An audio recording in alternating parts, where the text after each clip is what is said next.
They're already splitting up families again, as we said they would, as we knew they would. And take a look at one example of this. This is a Venezuelan mother of 4, Yesenia. She has been deported. 2 of her children have been deported. 2 have not been. Her husband and 2 of her kids are here trying to figure out what the hell they're going to do. And that's already terrible, but every detail you learn is gonna make it worse. Arizona state troopers apparently pulled her over in Tucson for driving under the speed limit. And when they did, she begged to see her other 2 children. She apparently asked Border Patrol agents if she could go to her house or if they would take her there for her 2 other children. She was going 25 in a 40 after leaving a gas station where she'd been selling empanadas following a woman threatening to call the police on her. So she's selling empanadas, obviously the most violent of crimes. A Karen gets mad at her, threatens to call the police, probably hoping that she'll be deported or whatever. So she decides to leave. She doesn't endanger anyone. She's literally driving under the speed limit, but gets stopped anyway. And so they said no to her when she asked to see her kids. They wouldn't let her go to see them. They said that wasn't their problem, that was my problem. What's a pretty big problem since she can't go, you're not letting her. Agents stood guard on her and she had to watch over her 6-year-old girl and 9-year-old boy, their brothers ages 8 and 14 at home with their sister-in-law. Upon request, she showed them an ID she'd gotten in a Chicago migrant center. The officer called it fake. I don't know at this point if it is or not. He didn't seem to care. He didn't seem to care about much of anything in all of this. They threatened her with jail time before Border Patrol arrived and handcuffed her in front of her kids. So that was on Tuesday, the 11th.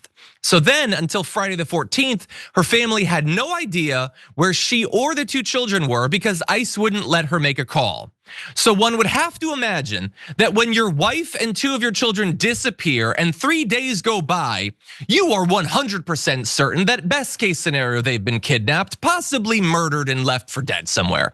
And so that's what ICE did. They could have let her call them. They could have brought her to the house. They could have let her do a phone call. They just didn't care to because she's not a real person to them. They're kids, their family, not real people to them. And by Friday the 14th, this 4 days ago, she'd already been deported to Mexico and surrendered to Mexican immigration authorities. This woman who was just selling empanadas to try to pay for her family. Half of her family had been deported. She says, she told them repeatedly that she was scared to go back to Venezuela for obvious reasons. She begged them not to deport her to Mexico, where she had apparently already been targeted by a cartel. She said, I lived through a kidnapping. I was scared to return to Mexico. She continued pleas for other 2 children. She says, the agents just keep saying, that's not my problem. At one point, Border Patrol apparently asked her kids, her 6-year-old daughter, if her dad was a gang member, if he had a gun. Her daughter was sobbing, again, for fairly obvious reasons. The agents threatened to send her to Guantanamo and put her kids up for adoption. And I think that's probably enough at this point. Every sentence there is just, at the same time, utterly horrendous and also exactly what we were expecting. When you come into office with the promises that Donald Trump has made, riding a wave of the lies that he has told, that Fox and the right have told about migrants. So we're gonna get the murderers. We're gonna get the murderers. And what do we get? We get a science teacher. We get an empanada saleswoman. They're deported, families broken up. Again, crime and chaos following ever in their wake. And you tell these Border Patrol, you tell these officers, you can do whatever the hell you want. You think Donald Trump is gonna be mad if you rough these people up, if you deny them their rights, deny them due process? You think, no. Worst case scenario, if we even find out about that, is you're gonna get brought into Fox News, you're gonna get a GoFundMe for $1 million, you're gonna get a presidential pardon, and hell, you might be heading up a cabinet department during Donald Trump's first term. And so I tell this to you so you know the truth of what is happening out there, although I know that many devoted followers of the show are hardly gonna be surprised by any of this. Viviana, I know that's rough stuff, but what are you thinking right now? I mean, it's absolutely horrific, John. It's just, you hear these things, they sound like a horror film. They sound like, something we heard back in, World War II. And that chaos brings more infighting with citizens, normal, non-billionaire citizens. We start having more crime, we start having more fear, and people turn on each other. I mean, it's part of, colonization, and it's part of controlling the masses. When there's so much fear and chaos in the world, It's a scary place. Yeah.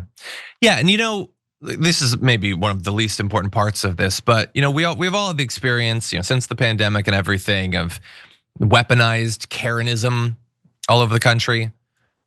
These people feel utterly empowered now. Do you have any idea how many mid-40s women with short blonde haircuts are calling the police on any brown person they come across? Like, obviously it's an exaggeration, I'm being a little bit sarcastic, but those people have now been deputized by the regime to try to weed out people that they don't like because they were selling hand pies or whatever, unacceptable, utterly unacceptable things. And God, I mean, I'm glad that there's still some journalists who are, actually profiling this stuff. AZ Luminaria is the outlet that did this story, but there's hundreds of cases like this, and we're not going to hear about most of them. But the damage that's being done, the chaos again, the extra crime that we're going to see, all of that is real.